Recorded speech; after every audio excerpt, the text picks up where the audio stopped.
श्रीमद् वाल्मीकि रामायण के अयोध्या कांड को हम देख रहे हैं। पिछले सर्ग में हमने देखा कि कैकेयी के और फिर राजा दशरथ के कहने पर वो श्री सुमंत्र जो है श्री राम जी को उनके पास बुला के लाते हैं। तो कैकेयी माँ उनको जो राजा दशरथ जी के सामने उसने वर रखे थे वो बताती है और श्री राम उसको बड़े हर्ष से स्वीकार कर लेते हैं, बिना कोई प्रश्न किए, बिना कोई आपत्ति किए कि जैसे आप कहते हो मैं वैसे करने को तैयार हूँ। और वो तत्काल जब उनके आश्रम उनके भवन से निकलते हैं तो छत्र वगैरह उतार देते हैं। क्यों? क्योंकि उनको वन में जाने की आज्ञा मिली थी। तो यहाँ तक हमने देखा था कि फिर वो छत्र वगैरह छोड़ के साधारणतः अपने भवन में आते हैं कि मैं माँ कौशल्या को और सीता जी को इस बात से विदित करता हूँ। अब आगे 17वें सर्ग में देखेंगे। इसमें आ रहा है कौशल्या का क्रंदन। साक्षों वसना हृष्टा नित्यं व्रत परायणा अग्निं जुहोति स्म तदा मंत्रवत कृत मंगला। नित्य व्रत परायण कौशल्या उस समय रेशमी वस्त्र धारण किए हुए मंत्रोच्चारण पूर्वक अग्निहोत्र कर रही थी। यहाँ से भी हमें प्रमाण मिलता है कि जैसे श्री राम जी अग्निहोत्र करते थे तो स्त्रियों को भी यज्ञ करने का अधिकार है, तो माता कौशल्या भी यज्ञ कर रही थी। साचिरस्य आत्मजं दृष्ट्वा मातृनंदनम आगतम अभिचक्राम संहृष्टा किशोरम वडवा यथा। सदा माता को प्रसन्न करने वाले पुत्र को चिरकाल पश्चात आया देख माता कौशल्या प्रसन्न होकर उसकी ओर इस प्रकार दौड़ी जिस प्रकार घोड़ी अपने बछेरे को देखकर उसकी ओर दौड़ती है। किशोरम वडवा यथा, जैसे वडवा अपने बच्चे की तरफ दौड़ती है, ऐसा इन्होंने कहा। तो पीछे जब हमने कल देखा था कि श्री राम जी अंदर गए थे तो लक्ष्मण जी तो बाहर ही खड़े थे, तो वो बाहर खड़े होकर लक्ष्मण जी ने श्री राम और कैकेयी के वार्तालाप को सुन लिया था। तो मूल में तो इस के क्योंकि बाहर आए तो लक्ष्मण जी की आंखों में भी आंसू थे। तो यहाँ पे मैं भी कल इस चीज पे विचार कर रही थी कि लक्ष्मण जी तो अंदर गए नहीं और राम जी ने आके लक्ष्मण जी को बताया भी नहीं है। तो वो ऐसा है यहाँ पे मानना कि उसका मूल में इस वार्तालाप के सुनने का उल्लेख नहीं है, पर श्लोक से स्पष्ट हो जाता है कि उन्होंने वो बात सुन ली थी। तो ये हमने यहाँ तक हमने कल देखा था। तो फिर वो आगे जो कहते हैं कि मैं जब आगे जाता हूँ माता कौशल्या को और सीता को बताने के लिए, वो हमने आज प्रारंभ किया है। स मातरम अभिक्रांतम उपसंगृहे राघवः परिष्वक्तश्च बाहुभ्याम उपाघ्रात्रश्च मूर्धनि। श्री राम ने समीप आई माता के चरण छुए, माता ने उसके दोनों हाथ पकड़ उसे हृदय से लगाया और उसका सिर सूंघा। तमुवाच धुराधर्षं राघवं सुतमात्मनः कौसल्या पुत्र वात्सल्यात् इदं प्रियहितं वचः। तदंतर कौसल्या पुत्र स्नेहवश दुर्जय अपने पुत्र से ये हितकारी वचन बोली।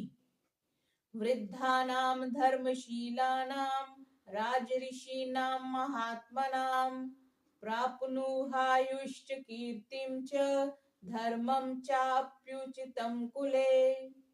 हे पुत्र, तू धर्मशील है, वृद्ध महात्माओं राज ऋषियों की आयु और कीर्ति को प्राप्त कर। क्या बोला? कि जो वृद्ध हैं, जो महात्मा है, जो धर्मशील है और राज ऋषियों की आयु को, मतलब तेरी लंबी आयु हो और तू उतनी ही कीर्ति को प्राप्त कर तथा कुलोचित धर्म के पालन में सदा निरत रहे। तो ये एक तरह से उपदेश है माता कौशल्या का सबके लिए।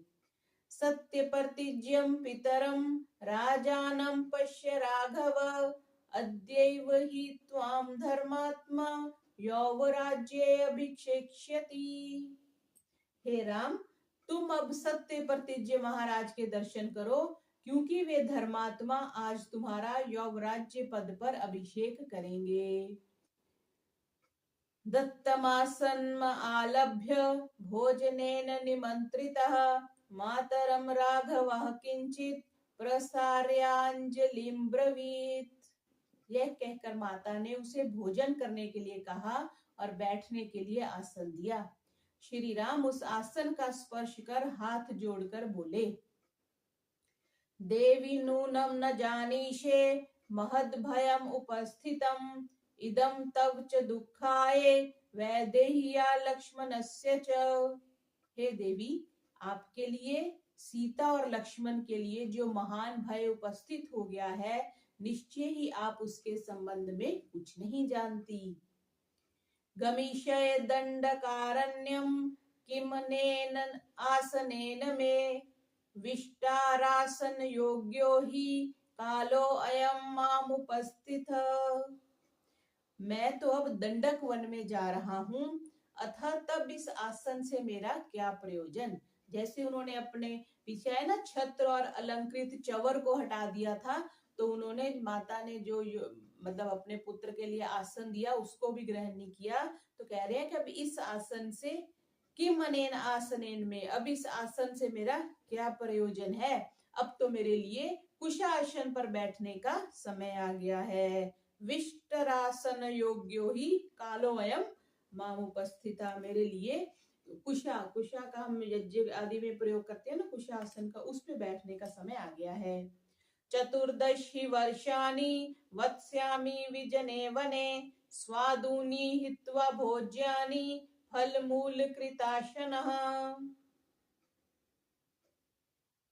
अब मैं स्वादु पदार्थों को छोड़, क्योंकि भोजन के लिए माता जी ने कहा ना, तो कह रहे हैं कि अब मैं स्वादु पदार्थों को छोड़कर कंद मूल एवं फलों से जीवन निर्वाह करते हुए 14 वर्ष तक घोर निर्जन वन में वास करूंगा। भरताये महाराजो यौवराज्यं प्रयच्छति माम पुनर्दंडकारण्ये विवासयति तापसम। महाराज दशरथ भाई भरत को युवराज पद दे रहे हैं और मुझे तापस वेश बनाकर वन में रहने की आज्ञा दी है। इसके यहाँ पे ये देखने का है कि महर्षि वशिष्ठ ने श्री राम की जो इस अवस्था का वर्णन में एक श्लोक लिखा है कि आहुतस्य अभिषेकाय विसृष्टस्य वनाय च न मया लक्षितस्तस्य स्वल्पोऽप्याकार विभ्रमः। ये अज्ञात श्लोक है क्या कि राज्य अभिषेक के लिए बुलाए जाने पर और वन गमन का आदेश दिए जाने पर भी दोनों स्थितियों में मैंने श्री राम के मुखमंडल पर कोई विकार नहीं देखा। आहुतस्य अभिषेकाय, अभिषेक के लिए बुलाने के लिए, विसृष्टाय वनाय च, या वन में भेजने के लिए बोला हो, न मया लक्षितस्य स्वल्पो अप्याकार विभ्रमः, कुछ भी उनके चेहरे पर शिकन नहीं थी। तो अब भी कितने आराम से उन्होंने माता दशरथ को, माता के कौशल्या को कह दिया कि महाराज दशरथ भाई भरत को युवराज दे रहे हैं और मुझे तापस वेश बनाकर वन में रहने की आज्ञा दी है। सानिकृत्येव सालस्य यष्टि परशुना वने पपात सहसा देवी देवतेव दिवश्च्युता। श्री राम के इन वचनों को सुनकर देवी कौशल्या कुल्हाड़े से काटी हुई वृक्ष की डाली की भांति सहसा भूमि पर गिर पड़ी, मानो आकाश से कोई तारा गिर पड़ा हो। ये जो दंडकारण्य कह रहे हैं ना, कह रहे उस समय उस दंडकारण्य में बहुत भयानक पशु और राक्षस रहते थे, तो साधारण वन में नहीं उनको भेजा जहाँ पे पूरे राक्षस हैं और भयानक पशु पक्षी हैं, वहां पर उनको भेजा था। सनिकृत्येव सालस्य यष्टि परशुना वने पपात सहसा देवी देवतेव दिविश्च्युता। जब ऐसे कौशल्या देवी गिर पड़ी तो फिर आप क्या कहते हैं, ताम दुखोचिताम दृष्ट्वा पतिताम कदलीमिव रामस्तुथापयामास मातरम गतचेतसम। कटे कदली, कदली फलम किसको कहती, केले को कहते हैं। कटे कदली फलम स्तंभ के समान, केले का पेड़ ऐसे सीधा होता है ना, फिर वो पूजा वगैरह में लगाते हैं, विवाह संस्कार में भी लगाते हैं, तो वो उसकी जो तना होता है वो गिरा, मतलब एकदम से गिरता है, उसका बैलेंस नहीं होता। तो वही कह रहे हैं, कटे कतली स्तंभ के समान भूमि पर पड़ी हुई सुखों के योग्य चेतना शून्य माता कौशल्या को राम ने झट उठाकर बिठाया। स राघवम् उपासीनं सुखार्ता सुखोचिता उवाच पुरुष व्याघ्रम उपशृण्वति लक्ष्मणे। जो कौशल्या सुख पाने योग्य थी, उसने दुखी हो लक्ष्मण को सुनाते हुए पास बैठे पुरुष सिंह राम से कहा, यदि पुत्र न जाये था मम शोकाय राघव, न स्म दुख मतो भूयः पश्येमहं प्रजा। हे राम, यदि तू इस वियोग जन्य शोक के लिए उत्पन्न ही ना होता तो संतानहीन होने की ग्लानि ही मन में रहती, यह पुत्र वियोग जन्य दुख तो ना देखना पड़ता। ऐसे ही होता है ना, कई बार पुत्र अच्छा ना निकले या कोई बुरा कर्म करे तो हम कहते हैं ना, इससे अच्छा तो तू पैदा ही ना होता। तो उस रेफरेंस से माता जी कह रही है कि अगर तू पैदा ना होता तो ऐसा दुख तो ना मेरे को देखना पड़ता। एक एव हि वन्ध्यायाः शोको भवति मानसः, अप्रजास्मीति संतापो न हि अन्य पुत्र विद्यते। क्योंकि वंध्या को केवल एक ही मानसिक दुख होता है कि मैं निसंतान हूँ, परंतु पुत्र उसे अन्य कोई संताप तो नहीं होता। बस ये तो नहीं कि आज चोरी करके आ गया, आज थाने में चला गया, आज ड्रग्स लेने लग गया, आज नशे में पड़ गया, जैसे आजकल के पुत्रों का संताप होता है। तो कह रहे हैं कि जो बंध्या है, जिसका कोई पुत्र नहीं है, बस उसको एक ही मानसिक दुख होता है कि उसका पुत्र नहीं है। अपश्यन्ति तव मुखम परिपूर्ण शशि प्रभम, कृपना वर्तयिष्यामि कथम कृपन जीविकाम। हे राम, पूर्णिमा के चंद्रमा की छटा के समान शोभायमान तेरे मुखड़े को ना देखकर मैं अभागी किस प्रकार अपना दीन जीवन बिताऊंगी। स्थिरं तु हृदयं मन्ये ममेदं यन्न दीर्यते, प्रावृषि महानद्या स्पृष्टं कूलं नवाम्भसा। मेरा यह हृदय बड़ा कठोर जान पड़ता है, जो कि वर्षा काल में भी महानदी के नए जल से छूते हुए किनारे के समान टूट फूट नहीं जाता। तो मतलब माता कह रही है, जैसे हम कहते हैं ना, मेरा हृदय फट क्यों नहीं जाता, उस दृष्टि से कह रही है कि जैसे वर्षा का पानी तेज आता है तो नदी के किनारे फट जाते हैं, ऐसा मेरा हृदय फट क्यों नहीं जाता ये खबर सुन के। स्थिरम ही नूनम हृदयम ममायसम निभिद्यते, यद भुवि नावदीर्यते, अनेन दुखेन च देहम अर्पितम, ध्रुवम ही काले मरणम न विद्यते। निश्चय ही मेरा हृदय लोहे का बना हुआ है, जो ऐसे दुख से युक्त होने पर भी फटता नहीं है। दुख से सारा शरीर व्याप्त है तो भी यह कटकर भूमि पर नहीं गिरता।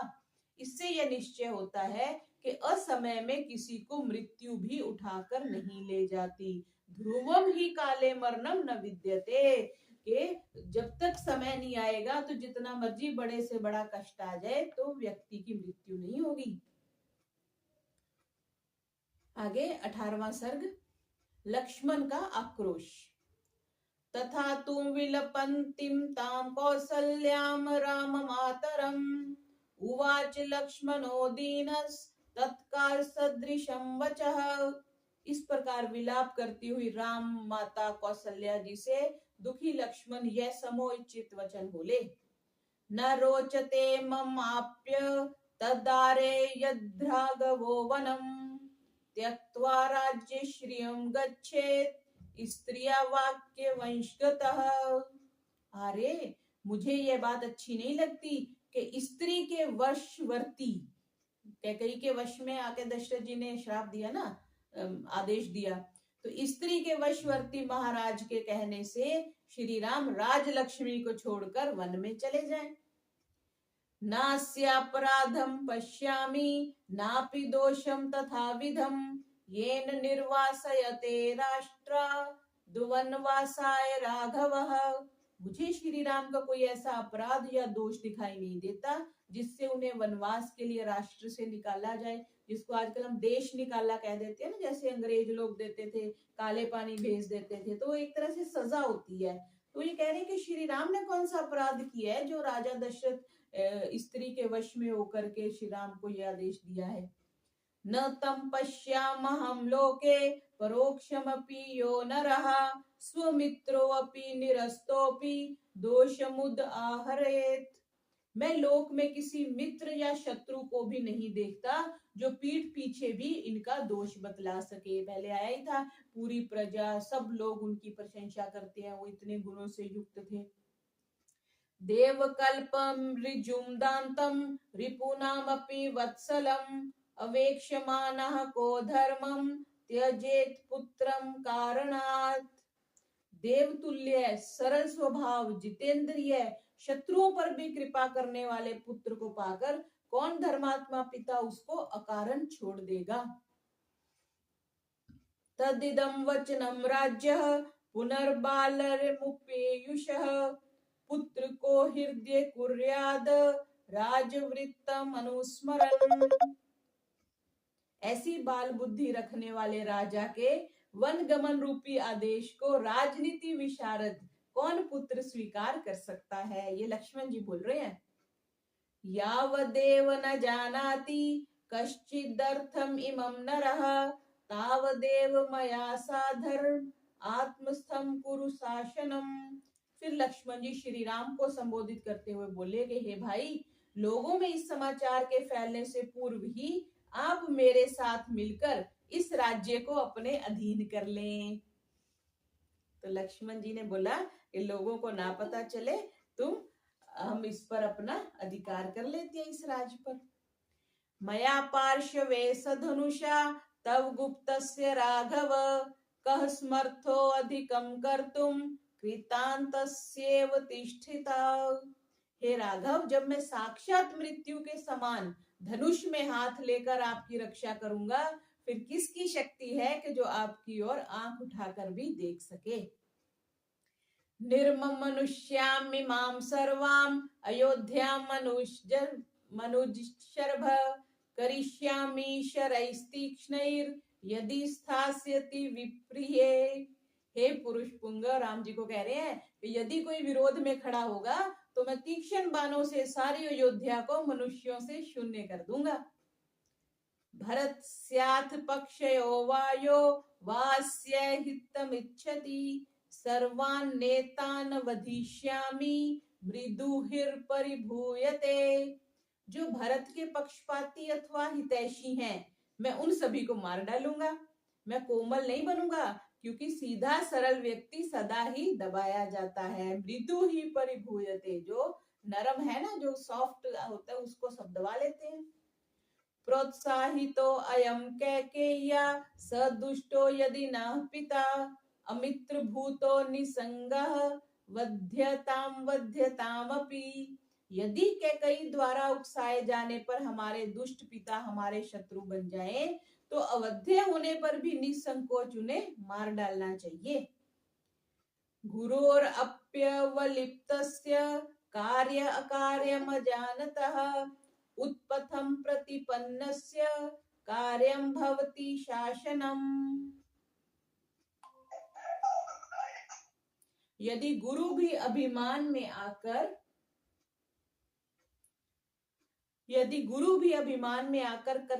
कर्तव्य को भूल जाए और उल्टे मार्ग पर चलने लगे तो उसे भी दंड देना चाहिए।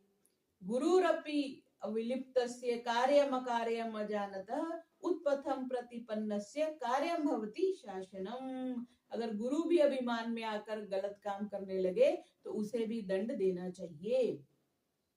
अनुरुक्तो अस्मि भावेन भ्रात्रम देवी तत्वतः सत्येन धनुषा चैव दत्तेनेष्टेन ते शपे।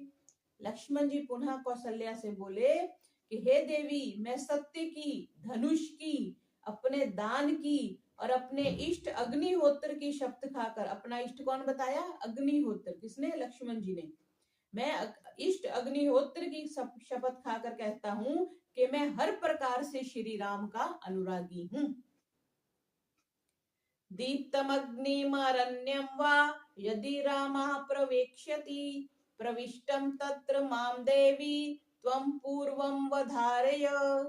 हे देवी, श्री राम जलती हुई अग्नि में अथवा वन में जहां भी प्रवेश करेंगे, आप मुझे वहां पहले से ही विद्यमान देखेंगी। तो ऐसे लक्ष्मण जी थे कि जहां भी श्री राम, जैसे श्री राम जी अपने पिताजी के लिए वचन बोल के आए थे, वैसे लक्ष्मण जो है वो श्री राम जी के लिए बोल रहे हैं कि जहां भी श्री राम जाएंगे उससे पहले मैं वहां होऊंगा।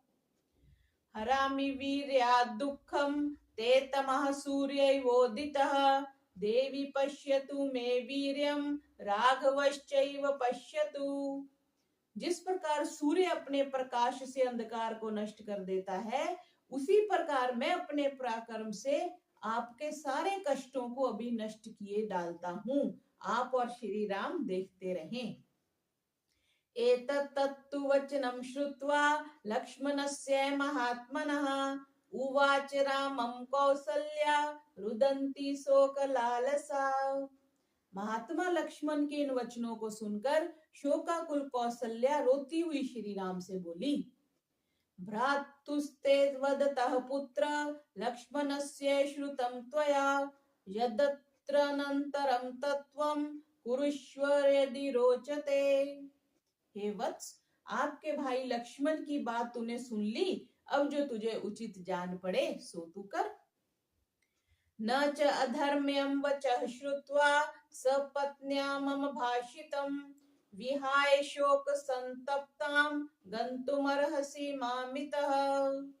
मेरी सपत्नी कैकेयी की अधर्म युक्त बात सुनकर, मेरी सपत्नी कैकेयी, जिसको आजकल हम सौत कहते हैं ना, यहाँ पे शब्द यूज किया सपत्नी, मेरी सपत्नी कैकेयी की अधर्म युक्त बात सुनकर तुझे मुझ शोक संतप्ता अपनी माता को छोड़कर यहाँ से जाना उचित नहीं। धर्मज्ञ यदि धर्मिष्ठो धर्मं चरितुम इच्छसि शुश्रूषमा इहम अस्त्वं चर धर्मम अनुत्तमम। हे धर्मज्ञ, यदि तू धर्मिष्ठ है और तुझे धर्म आचरण ही करना है तो यहाँ रहकर मेरी शुश्रूषा कर, क्योंकि माता की सेवा से बढ़कर उत्तम और कौन सा धर्म है। यथैव राजा पूज्यस्ते गौरवेन तथा ह्यहम् त्वां न अहमनुजानामि न गंतव्यमितो वनम्। जैसे तेरे लिए महाराज पूज्य हैं, वैसे ही उनसे अधिक मैं पूज्य हूँ। कौशल्या जी कह रही है, मैं तुम्हें वन जाने की आज्ञा नहीं देती, अतः तुम्हें वन में नहीं जाना चाहिए। त्वद्वियोगान में कार्यम जीवतेन सुखेन वा त्वया सहमं श्रेयस त्रीनामपि भक्षणम। तेरे वियोग में ना तो मुझे सुख है ना जीने की अभिलाषा है, तेरे साथ रहकर मेरे लिए तिनके खाकर रहने में भी भलाई है। यदि त्वं यास्यसि वनं त्यक्त्वा मां शोकलालसाम् अहं प्रायमिहाशिष्ये न हि शक्ष्यामि जीवितुम्। यदि तुम मुझ शोक संतप्ता को यहाँ छोड़कर वन में चला गया तो मैं अनशन करके बैठ जाऊंगी और अपने प्राण दे दूंगी। तो जैसे उधर बात हो रही थी, कैकेयी कह रही थी मैं अपने प्राण दे दूंगी, ऐसे अब कौशल्या माँ भी श्री राम जी को कह रही हैं। अब श्री राम जी कौशल्या जी को समझा रहे हैं 21वें सर्ग में, राम का कौशल्या को समझाना।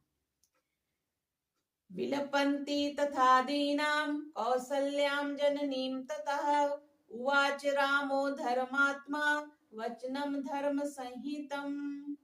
इस प्रकार विलाप करती हुई दीन दुखी कौशल्या को देख धर्मात्मा श्री राम मुझसे ये धर्म युक्त वचन बोले।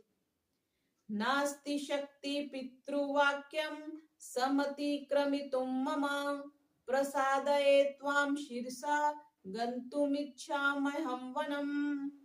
हे माता, मुझ में इतनी शक्ति नहीं है कि मैं पिताजी की आज्ञा का उल्लंघन कर सकूं, अतः मैं तुझे प्रणाम कर तुझे प्रसन्न कर और तेरी अनुमति ले वन जाना चाहता हूँ।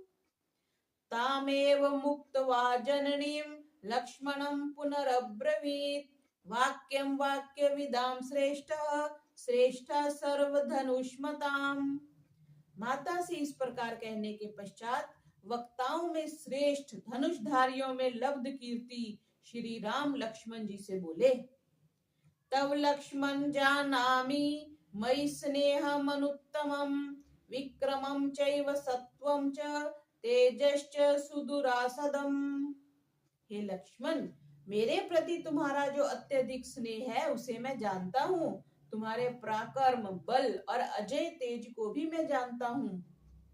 मम्मातुर्महदुःखम् अतुलं शुभ लक्षण अभिप्रायं विज्ञाय सत्यस्य च शमस्य च। हे शुभ लक्षण वीर, मेरी माता तो धर्म और आत्म संयम का रहस्य न जानने के कारण महाशोक से कातर हो रही हैं। तू तो सब जानता है, फिर माता जी की हाँ में हाँ मिलाकर धर्म विरुद्ध बात क्यों कहता है। आगे जो श्री राम जी बोल रहे हैं ये बहुत प्रसिद्ध श्लोक है। धर्मो ही परमो लोके धर्मे सत्यम प्रतिष्ठितम धर्म संश्रित में तच्च पितुर्वचनम उत्तमम। लोक में धर्म ही परम पुरुषार्थ है। एक तो पुरुषार्थ होता है ना, नौकरी कर रहे हैं, धंधा कर रहे हैं, पुरुषार्थ कर रहे हैं, घर बना रहे हैं, गाड़ी ले रहे हैं, यात्राएं कर रहे हैं, ये पुरुषार्थ है। परम पुरुषार्थ क्या है? धर्म करना, शास्त्र का पढ़ना, दान देना, यज्ञ करना, जितने भी मनु जी ने 10 धर्म के लक्षण कहे हैं, तो धर्म जो है वो परम पुरुषार्थ है। सत्यम क्रोधो दशकम धर्म लक्षणम मनु जी ने कहा ना मनुस्मृति में। धर्म में ही सत्य प्रतिष्ठित है। पिताजी की आज्ञा भी धर्म अनुबोधित होने के कारण माता की आज्ञा से उत्कृष्ट है, अतः पितृ आज्ञा ही पालनीय है। तो पिता की आज्ञा पालन करने की, बिकॉज क्या कह रहे हैं, पिताजी की आज्ञा भी धर्म अनुमोदित, धर्म के अकॉर्डिंग है, इसलिए माता जी की आज्ञा से उत्कृष्ट है, अतः पितृ आज्ञा ही पालनीय है। संश्रुत्य पितृवाक्यम मातुर्वा ब्राह्मणस्य वा न कर्तव्यम वृथा वीर धर्ममाश्रित्य तिष्ठिता। हे वीर, धर्म रूपी फल की इच्छा रखने वाले पुरुष को पिता, माता या ब्राह्मण की आज्ञा पालन का प्रतिज्ञा करके उससे पीछे नहीं हटना चाहिए। जो धर्म रूपी फल की इच्छा करते हैं तो एक बार जो प्रतिज्ञा कर ली उससे पीछे नहीं हटना चाहिए। सो अहम न सक्ष्यामि पितृनियोगमतिवर्तितुम् पितृहि वचनाद्वीर कैकेय्याहं प्रचोदितः। इसलिए मैं पिताजी की आज्ञा का उल्लंघन नहीं कर सकता। हे वीर, पिता के आदेश से ही कैकेयी ने यह बात मुझसे कही है। तदेनाम विसृजानार्याम क्षत्र धर्माश्रितां मतिम धर्ममाश्रय मातक्षण्यम मद बुद्धिरनुगम्यताम। अतः हे लक्ष्मण, क्षत्र धर्म का अनुगमन करने वाली इस दुष्ट बुद्धि को तू छोड़ दे। मुझे कह रहे थे ना कि सबको मैं मार देता हूँ, तो कह रहे दुष्ट बुद्धि को तू छोड़ दे, धर्म का आश्रय ले, उग्रता का नहीं, मेरी बुद्धि का अनुगमन कर। तमेव उक्त्वा सौहार्दाद भ्रात्रम लक्ष्मण अग्रजः उवाच भूयाः कौसल्याम प्रांजलि शिरसा नतः। श्री राम स्नेह पूर्वक लक्ष्मण को इस प्रकार समझाकर फिर हाथ जोड़ और सिर झुकाकर कौसल्या जी से बोले, अनुमन्यस्व माम देवी गमिष्यन्तमितो वनम शापितासि मम प्राणै कुरुस्व सत्ययनानि में। हे देवी, अब मुझे वन जाने की आज्ञा दीजिए। आपको मेरे प्राणों की शपथ है, आप मेरे लिए दुखी ना हो और मेरे लिए स्वस्ति वाचन करें। शोकः संधारयतां मातृ हृदये साधु मा शुचः वनवासादि हयिष्यामि पुनः कृत्वा पितृवचः।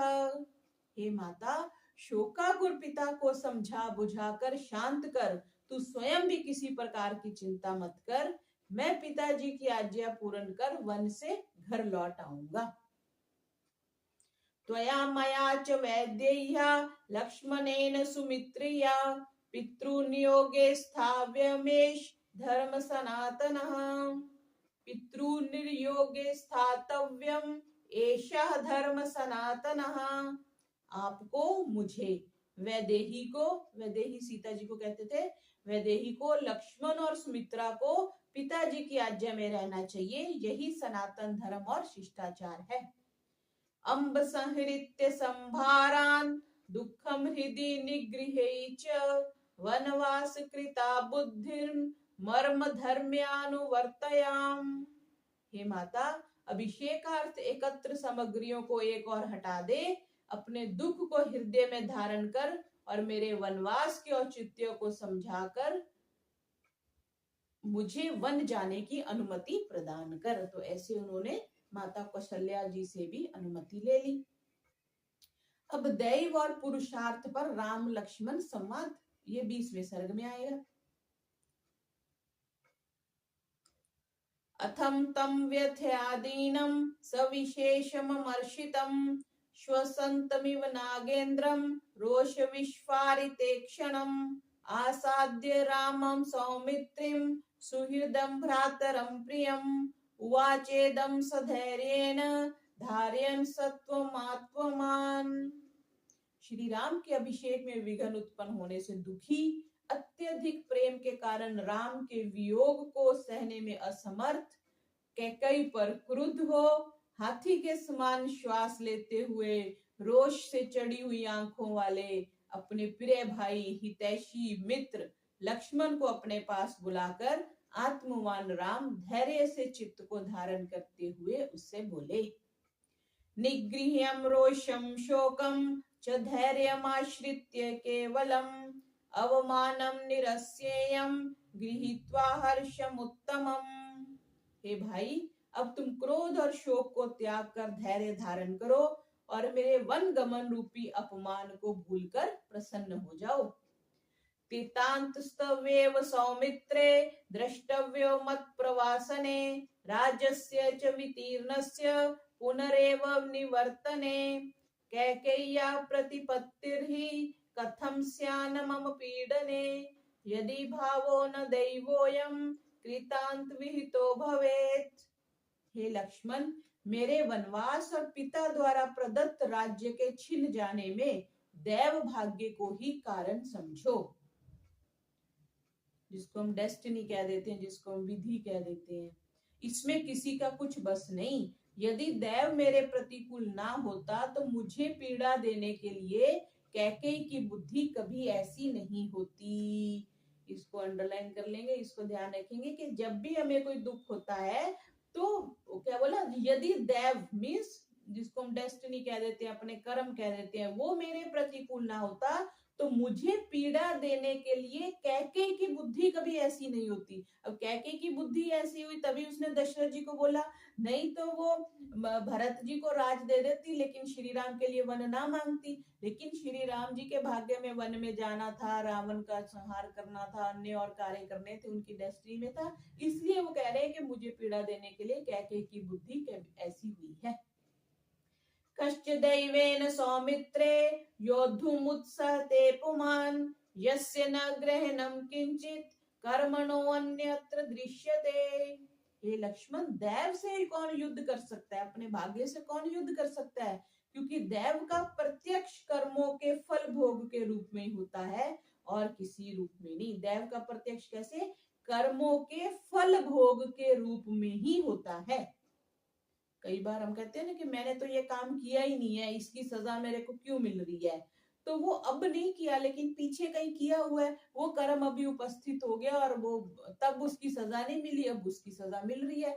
वही बात कह रहे हैं कि कर्मों के फल भोग के रूप में ही प्राप्त होता है और किसी रूप में नहीं। सुख दुखे भय क्रोधो लाभ लाभो भव भवौ यच् किंचित तथा भूतम ननु दैवस्य कर्म तत्। इसके क्या कहा कि देखो, सुख दुख हो रहा है, भय क्रोध हो रहा है, लाभ हानि हो रही है, जीवन मरण हो रहा है, अन्य बातें जो इन्हीं के समान है, ये सब भाग्य के अधीन है। तुलसीदास जी का भी वो है ना, रामचरितमानस में उन्होंने लिखा ना, सुनहु भरत भावी प्रबल बिलखई केहू मुनिनाथ हानि लाभ जीवन मरण जस अपसस विधि हाथ। सुनुई भरत, भरत को बोलते हैं सुनुई भरत भावी प्रबल, जो भविष्य है वो प्रबल होता है। बिलखेऊ कहू मुनिनाथ, मुनिनाथ बिलख करके दुखी होकर के कहते हैं कि हानि लाभ जीवन में जो हो रहा है, जीवन मरण हो रहा है, यश अपयश हो रहा है, ये सब विधि के हाथ में है, परमात्मा के हाथ में है, कर्म के हाथ में है। सुख दुख भय क्रोध लाभ हानि और जीवन मरण अन्य बातें जो इन्हीं के समान है सब भाग्य के अधीन है। दोबारा से देखेंगे इस श्लोक को। सुख दुखे भय क्रोधो लाभ लाभो भव भवौ यत् किंचित तथा भूतम ननु दैवस्य कर्म तत्। फिर आगे ऋषियो अप्युग्र तपसो दैवेन विप्रपीडितः उत्सृज्येन्ये मास्तीव्रान भ्रश्यन्ते काममन्युभिः। कठोर तप करने वाले ऋषि भी दैव के द्वारा प्रेरित होकर कठोर तपस्या से अर्जित नियमों को त्याग कर काम क्रोध आदि के कारण ऋषि पद से भ्रष्ट हो जाते हैं। बहुत से ऐसे देखिए ना, बहुत से ऐसे सन्यासी होते हैं जो सन्यास से वापिस आके गृहस्थ में चले जाते हैं। तो वही बात वो कह रहे हैं कि कठोर तप करने वाले ऋषि भी दैव के द्वारा मीन्स प्रारब्ध के द्वारा प्रेरित होकर कठोर तपस्या से अर्जित नियमों को त्याग कर काम वासना के और क्रोध के कारण ऋषि पद से भ्रष्ट हो जाते हैं। असंकल्पित में वे है यद कस्मात् प्रवर्तते निवर्त्यारंभ मारब्धम ननु दैवस्य कर्म तत्। जिस कार्य को करने का कभी विचार भी न किया हो और वह अकस्मात हो जाए तथा प्रयत्न द्वारा आरंभ किया हुआ कार्य अनायास रुक जाए, इसी को दैव कहते हैं। कि कभी कुछ हमने कोई काम करने का सोचा नहीं लेकिन अकस्मात हमने उसको कर दिया, और कुछ हमने प्रयास किया लेकिन उसमें बाधा आ गई, तो उसी को डेस्टिनी समझना चाहिए, उसी को विधान समझना चाहिए। ऐसा महर्षि वाल्मीकि जी श्री राम जी के मुख से निकलवा रहे हैं। किसको? राम लक्ष्मण जी के लिए। माच लक्ष्मण संतापम कार्षिम लक्ष्म्या विप्रये राज्यम व वनवासो महोदयः।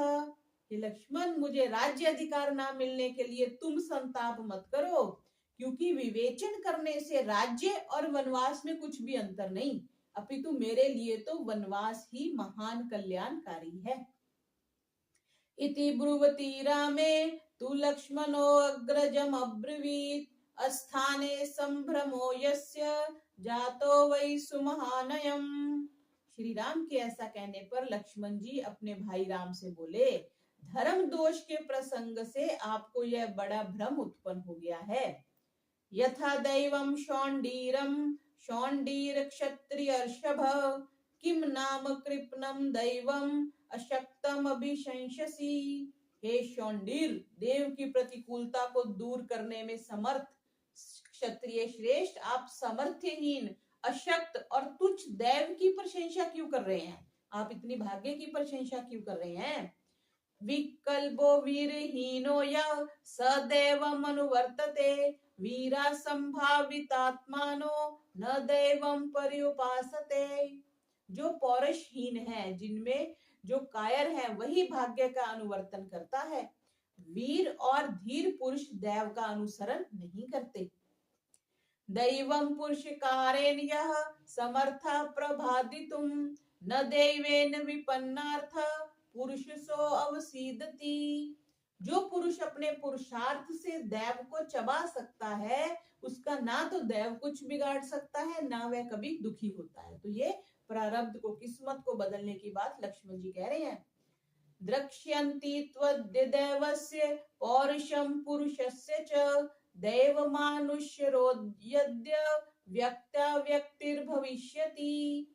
आज लोग भाग्य और पुरुषार्थ के पराक्रम को देखें, दैव और पुरुषार्थ में कौन बलवान है, आज निर्णय हो जाएगा। अद्य मत पौरुषः तं दैवं द्रक्ष्यन्ति वै जनः यद्यैवादाहतं ते अद्य दृष्टं राज्याभिषेचनम्। जिन लोगों ने दैव के कारण आपके राज्य अभिषेक को नष्ट होते देखा है, वे आज मेरे पुरुषार्थ द्वारा भाग्य को भी नष्ट होते देखेंगे।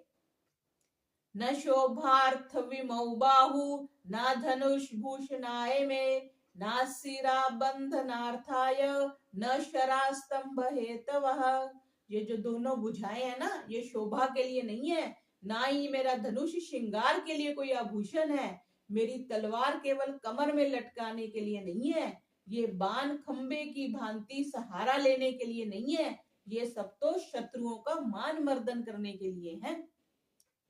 बद्ध गोधांगुल गुलित्राणे प्रगृहीत शरासने कथम पुरुषमानी स्यात् पुरुषानाम मयि स्थिते।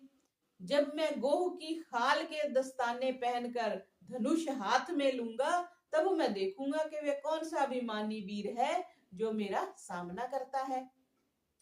ब्रवीहि कोद्यैव मया वियुज्यताम् त्वा सुहृत्य प्राण यशः सुहृज्जनैः यथा त्वेयं वसुधावशे भवेत् तथैव मां शाधित्वास्मि किंकरः।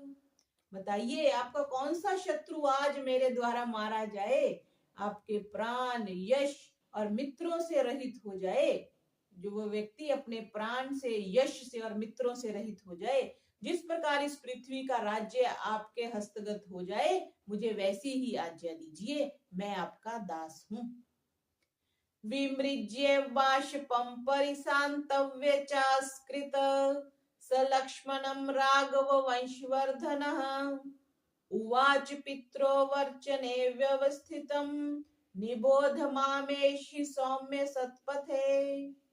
तब रघुकुल की कीर्ति को बढ़ाने वाले राम लक्ष्मण के आंसू पोंछकर और उन्हें बार बार सांत्वना देकर बोले, हे सौम्य, मैं माता पिता की आज्ञा के अधीन हूँ और यही सन्मार्ग है। तो लक्ष्मण जी तो क्योंकि युवा थे तो वो उग्र स्वभाव के थे, तो वो बोलते हैं कि मैं तो मार दूंगा, ये जो धनुष लेके घूम रहा हूँ, तलवार है, बाण है, जो भी जिसने भी आपसे ये राज्य को दूर किया है, मैं उनको मार दूंगा। ऐसा लक्ष्मण जी कहते हुए विवल हो गए, रोने लगे। तो श्री राम जी उनके आंसू पोंछते हुए उनको समझा रहे हैं। फिर अगले 21वें सर्ग में माता द्वारा वन गमन की अनुमति। तम समीक्षे त्वं वहितं पितृ निर्देश पालने कौसल्या वाष्प संरुद्धा वचो धर्मिष्ठम अब्रवीत। तब कौशल्या ने देखा कि धर्मिष्ठ राम पिता की आज्ञा पालन में दृढ़ है, तो वे रुंधे हुए कंठ से बोली, अदृष्ट दुखो धर्मात्मा सर्वभूत प्रियं वदः मयि जातो दशरथ कथमुच्छेन वर्तयेत्।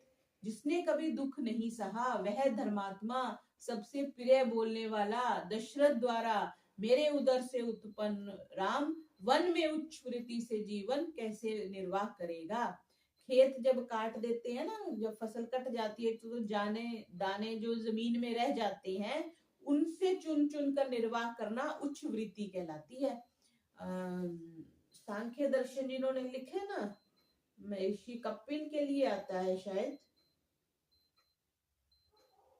के बाद महर्षि कपिल के लिए कि वो कुंभाधानी, एक कुंभ धान रखते थे और उसी से अपना गुजारा करते थे।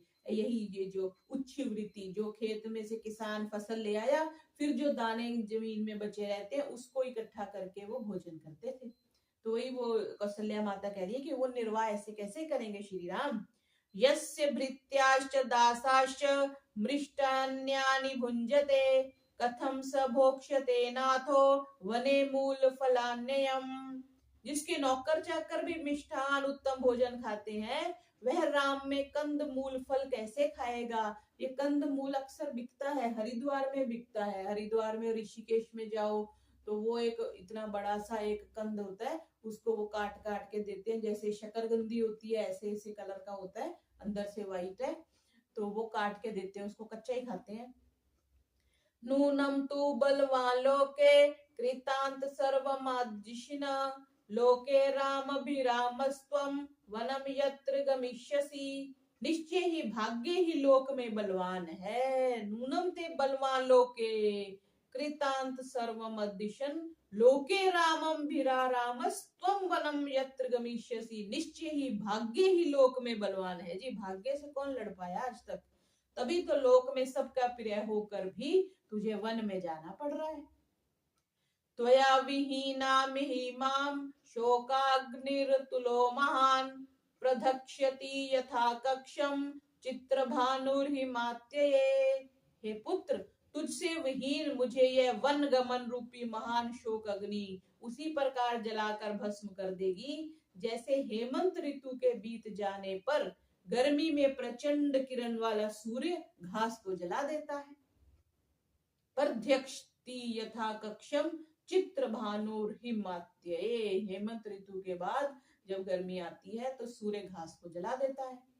कथम ही धेनु स्वसंवत्सम गच्छन्तम नानुगच्छति अहम त्वानुगमिष्यामि पुत्र यत्र गमिष्यसि। क्या गाय अपने बछड़े के पीछे पीछे नहीं जाती? जैसे जहां बछड़ा जाता है वहीं गाय जाती है, उसी प्रकार मैं भी तेरे पीछे पीछे जहां कहीं तू जाएगा वहीं चलूंगी। तो कौशल्या जी भी कहती है कि मैं भी साथ जाऊंगी। कई माताएं अपने बच्चों को हॉस्टल में नहीं ना भेजती, तो कोई था तो ऐसी उनकी माँ ने फिर एक वहां कमरा ले लिया था, तो माता भी उनके साथ ही वहीं रहती थी। तथा निगतिम मात्रा तद्वाक्यम पुरुष शर्भः श्रुत्वा रामो अब्रीवीद वाक्यम मातरम भृश दुखिताम। श्री राम क्या कहते हैं? इन वचनों को सुनकर पुरुष श्रेष्ठ राम अत्यंत दुखित होकर माता से बोले, क्या? कैकेय्या वंचितो राजा मयि चार्णयम् आश्रिते भवत्या च परित्यक्तो न नूनम वर्तिष्यति। हे माता, कैकेयी ने महाराज को धोखा दिया है। मैं वन में जा रहा हूँ और आप भी उन्हें त्याग देंगी तो वे निश्चय ही जीवित ना बचेंगे। देखो श्री राम ऐसा तो महसूस कर रहे हैं ना कि कैकेयी ने महाराज को धोखा दी। कैकेय्या वंचितो राजा, कैकेयी से तो वंचित हो गए क्योंकि उन्होंने खुद ही बोल दिया था कि मैं भरत को और तेरा परित्याग करता हूँ। तो कह रहे हैं कि अगर तुम भी उनको छोड़ के आ जाओगी तो राजा दशरथ कैसे जीवित रहेंगे। भर्तु किल परित्यागो नृशंसा केवलम स्त्रियः स भवत्या न कर्तव्यो मनसापि विगर्हित। पति का परित्याग करना स्त्री के लिए सबसे बड़ी क्रूरता है, अतः ऐसे निंद्य कर्म की तो आपको मन में भी कल्पना नहीं करनी चाहिए। याव जीवति काकुत्स्थः पिता में जगति पति शुश्रूषा क्रियताम ता वत्स ही धर्मः सनातनः। जब तक मेरे पिता महाराज दशरथ जीवित हैं तब तक आप उनकी सेवा करें, यही परंपरागत सनातन धर्म है। मया चैव भवत्या च कर्तव्यं वचनं पितुः राजा भर्ता गुरु श्रेष्ठा सर्वेषां ईश्वरः प्रभु। हे देवी, मुझे और आपको पिताजी की आज्ञा अवश्य माननी चाहिए, क्योंकि वे आपके पति हैं, गुरु हैं, श्रेष्ठ हैं, सबके स्वामी एवं पूज्य हैं। जीवन्त्या ही स्त्रिया भर्ता दैवतम प्रभुरेव च भवत्यामं चैवाद्य राजा प्रभवती प्रभु। जब तक स्त्री जिए उसे उचित है वह अपने पति को ही देवता और स्वामी समझे। इस समय आपके और मेरे स्वामी महाराज ही हैं। वर्तोपवास निरताया नारी परमोत्तमा भर्तारम नानुवर्तेत्सा तु पाप गतिर्भवेत्। जो श्रेष्ठ स्त्री व्रत उपवास तो करती है परंतु अपने पति की सेवा नहीं करती, वह पाप की भागिनी होती है। भर्तु शुश्रूषया नारी लभते स्वर्ग उत्तमम् एषा धर्म पुरा दृष्टो लोके वेदे श्रुत स्मृतः। पति की सेवा से नारी उत्तम स्वर्ग सुख विशेष को प्राप्त होती है। स्त्रियों के लिए पति सेवा ही प्राचीन लोकाचार सिद्ध वेद और स्मृति अनुकूल धर्म है।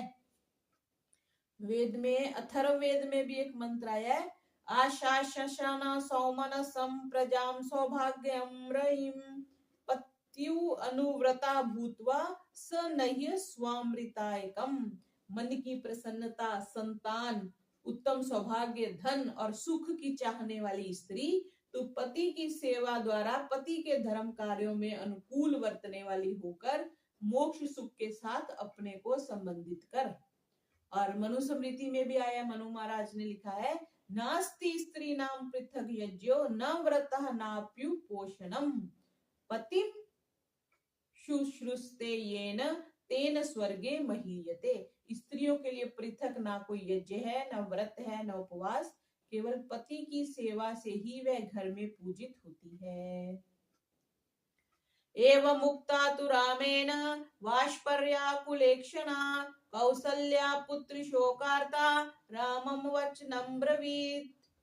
श्री राम के ऐसा कहने पर आंखों में आंसू भरकर पुत्र शोक से पीड़ित कौसल्या राम से कहने लगी, गमने सुकृतां बुद्धिं नाति शक्नोमि पुत्रक विनिवर्त्युतं वीर नूनं कालो दुरुत्तयः। हे प्रिय पुत्र राम, तो जब तुझे वन में जाने का दृढ़ निश्चय ही कर लिया है तो मुझ में शक्ति नहीं कि तुझे रोक सकूं। हे वीर, सचमुच काल बड़ा बलवान है। नूनम कालो दुरुत्तयः, जो काल है वो बहुत बलवान है, उसको नहीं बदल सकते।